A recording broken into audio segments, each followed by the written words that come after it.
Today, a video how to keep your e-bike running for years.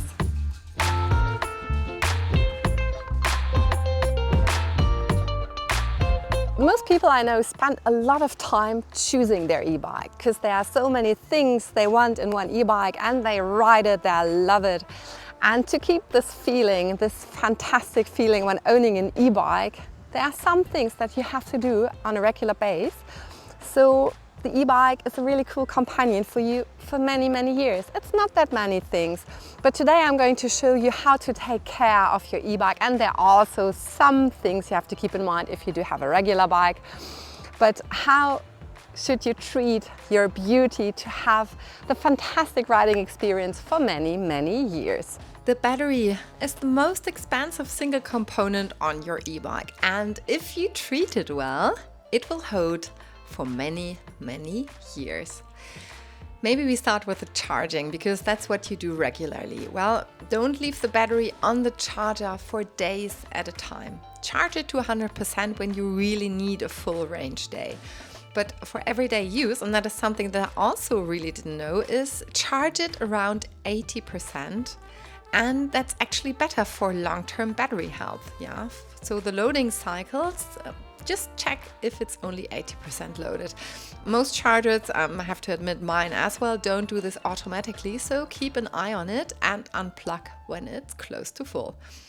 Storage, yes, that's super important, especially when you go on a holiday or on a business trip and you're traveling for a week or two.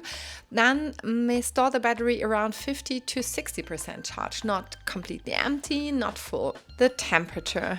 Don't charge a battery that has been out in freezing temperatures. Wait maybe an hour until it is warmed up to room temperature and then charge. And the same is for really hot, sunny days. Batteries don't really love the sun, so don't leave your bike locked in direct sun on a hot day for hours. If you can avoid it, then maybe take the battery out. Tires, and this is not only for e-bikes, but most people ignore that, and it's the thing that you also have to do quite regularly. Check if your bike has the right pressure on the tires, because a lot of bikes come with puncture resistant tires, and that is better working when the pressure is correct. To correct tire pressure does three things. It protects the rim from impact damage, it reduces rolling resistance so you're not working harder than you need to, and that's the fact I always feel when I correct it to the correct pressure, and it reduces the chance of a pinch. So you won't have a flat tire, because where the inner tube gets pinched between the tire and rim on a pothole, for example. And what I do is I check the pressure once a month. I have a reminder in my calendar. Super, super important, especially when you do own an e-bike, is the disc brakes. And most e-bikes have hydraulic disc brakes, and they are very low maintenance by design, but they do need attention over time. So the main thing to monitor is the brake pad wear. And when it starts making noises or you hear faint metallic scraping, then when the pads are getting thin. And then don't wait until the sound becomes a grinding noise. So please go to a bike shop and let your brakes be serviced. And also one thing that you can do yourself, if a brake feels slightly spongy or less firm than when you bought the bike, that's often when the first sign that a bleed is overdue. E-bike motors require essentially, attention, no user maintenance. No. You don't service the motor itself at home. You go to a bike shop, and also maybe check the Tenways app periodically if you do own a Tenways, because there are firmware updates and also for the motor controller.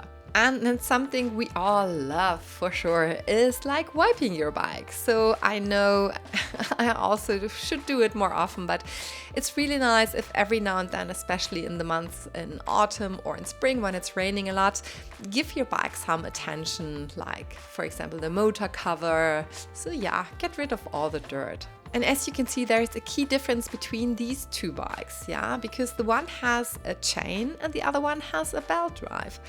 and a chain needs to be cleaned and lubricated regularly, ideally every 200 to 300 kilometers. This one here is still super new, and as you can see, it is shining. Whereas the Gates carbon belt drive needs none of that. No oil, and no cleaning with any chemical materials. Just a damp cloth if it's really dirty. So I hope there were some things that you maybe didn't know, some facts or things that will now become a regular routine for you. And if I forgot something, then please leave a note in the comments so we all benefit from it. But I hope this review gave you an idea that it's not like that complicated and not so time consuming to take care of your e-bike, so that you can really indeed ride it for many, many years. And if you liked our video, subscribe to our channel and please leave a thumbs up.